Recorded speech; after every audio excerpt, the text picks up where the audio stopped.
Hello, my name is Akeem. I'm a behavior analyst, and I co-own a business called Applied Behavior Strategies, where I train individuals and organizations to decode and influence human behavior. And I just thought it'd be fun to assess the first interrogation scene from the movie Inglourious Basterds. Est-ce la propriété de Perrier-Lapadite? Je suis Perrier-Lapadite. C'est un plaisir de vous rencontrer, monsieur Lapadite. Je suis le colonel SS Hans Landa. Que puis-je faire pour vous? J'espérais que vous m'inviteriez à entrer chez vous afin que nous puissions avoir une discussion. Certainement. Okay. Okay, so there's a few behaviors that already suggest that Hans Landa is the authority or the dominant one in this situation. One is he initiates the handshake. People who initiate behavior tend to be the more dominant one. Also, you can see right here that he's physically guiding the homeowner into his own home. Just those two things non-verbally suggest that he is dominant, but you can also see two other things that suggest the same thing. One of them is his formal uniform. Anytime we dress up when it comes to our clothing, especially in interrogation, suggests forms of authority. If you want to build authority, we dress up. However, if you want to build rapport, or if you want to be looked at as more approachable, you want to dress down. So if you're conducting an interrogation and you want to build rapport with the subject, wear a polo shirt rather than dress up in a formal suit and tie. He also has a briefcase. From a social status perspective, those who carry briefcases, especially in this era, the smaller the briefcase tends to suggest those who are higher status, while the bigger the briefcase tends to suggest lower status.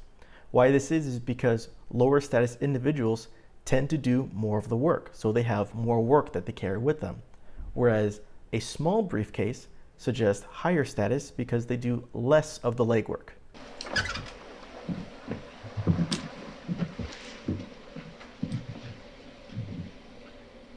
Colonel Landa, voici ma famille.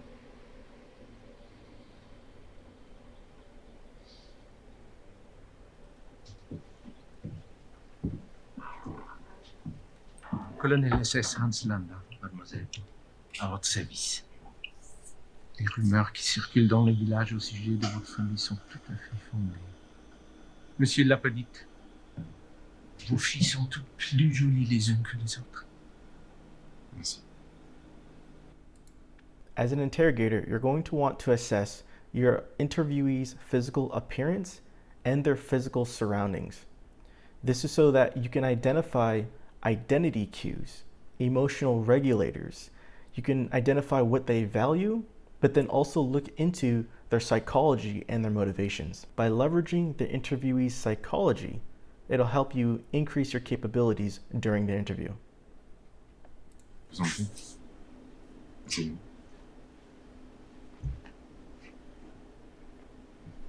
Suzanne, tu veux bien aller chercher du vin pour le colonel? Ah, mais non, merci beaucoup, monsieur Lapadite, pas de vin.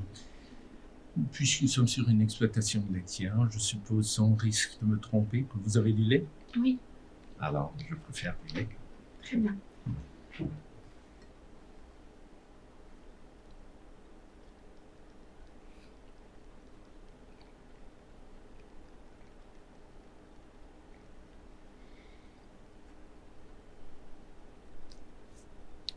Monsieur, à votre famille et à vos vaches, je dis bravo. Je vous en prie, venez me rejoindre à votre table. Okay, so you can see that Hans Landa controls the situation. He doesn't just control the situation, he controls time, space, and freedom. You might have noticed that when one of the daughters was going to get the wine, he stops her by grabbing her arm.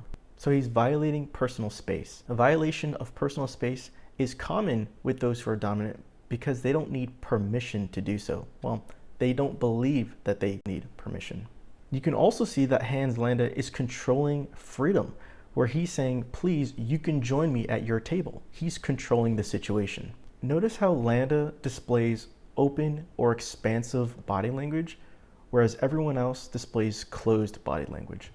The most dominant person in the room tends to display expansive or wide body language, just like most animals, where apes will broaden their physical appearance to appear more dominant. Landa is doing it more naturally, where he's not trying to do that. He just is dominant. Monsieur Lamadine, vu ce dont nous avons à discuter, il serait préférable de discuter en privé. Si cela ne les offense pas, auriez-vous l'obligeance de demander à vos charmantes dames de sortir? Again, he's controlling the physical environment and one's freedoms. Vous avez raison. Charlotte, tu veux bien noter ça au niveau? Le colonel et moi, on a 2-3 mois à se dire. Je suis au regret de vous informer que j'ai épuisé l'étendue de mon français. Continuer à le parler si peu convenablement ne ferait que me gêner. Cependant, je crois savoir que vous parlez un anglais tout à fait correct, n'est-ce pas? Oui. If you're wanting to build authority during an interview, you want to sit where you can see everybody's faces.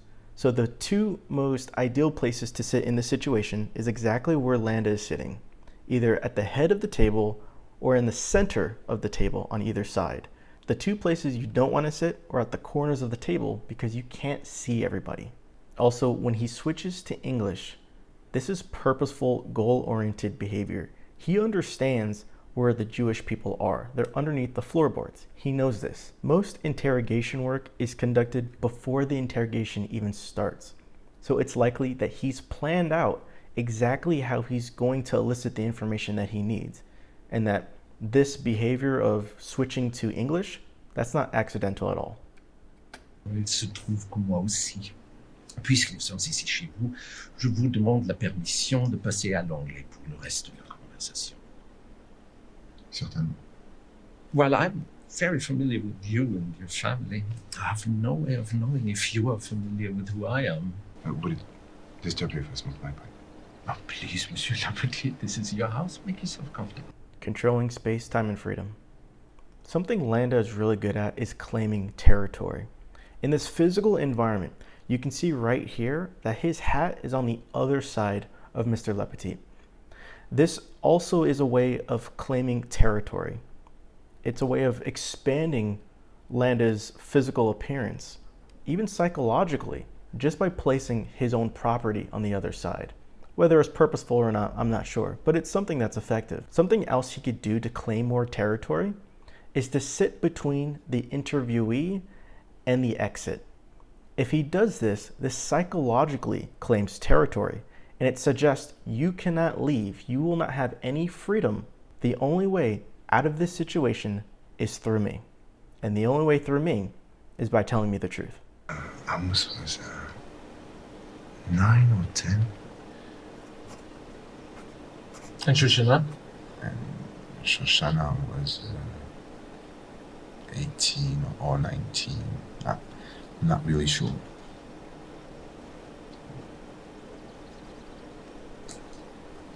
The most effective way to assess truthfulness isn't through nonverbal communication. Nonverbal communication more of supports the process, but the most effective way to assess it is through one's language, because language has a grammatical structure to it.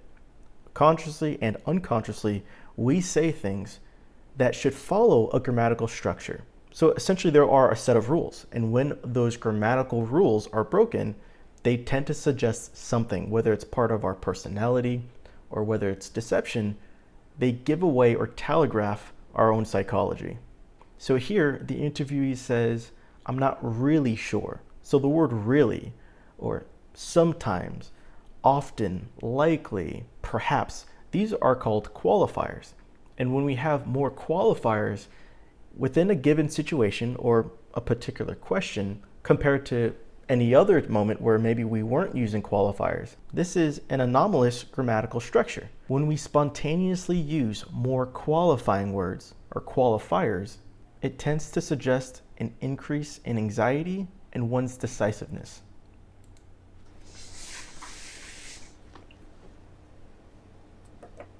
Well, I guess that should do it. If a rat were to walk in here right now as I'm talking, would you greet it with a source of your delicious milk? Probably not. I didn't think so. You don't like them. You don't really know why you don't like them. All you know is you find them repulsive. After reviewing violent occurrences from the Holocaust and from the 1994 genocide in Rwanda, psychological literature suggests that there are 3 indicators that occur before violence attacks towards a group of people. The 3 indicators that occur are anger, disgust, and contempt. Those 3 indicators occur in both behavior and language. And that was seen in both Nazi Germany during that time. It was seen in the 1994 genocide in Rwanda and several other occurrences.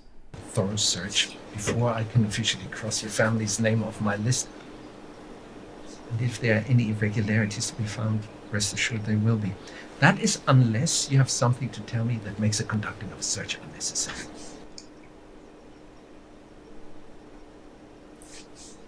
Silence is one of the most effective elicitation techniques. It's used in intelligence, security, and in therapy, where when we want to pull more information, we allow the awkward, uncomfortable silence to set in. And what people do to alleviate the discomfort is to start talking.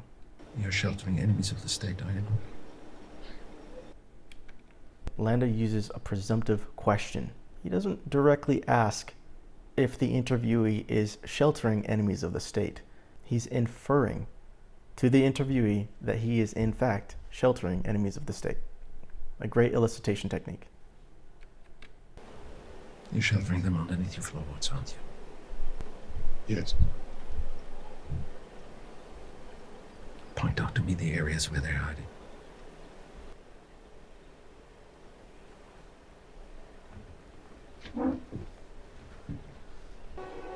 Monsieur Lapadite, je vous remercie Pour le nez. Donc, monsieur, mesdemoiselles, je prends congé de vous.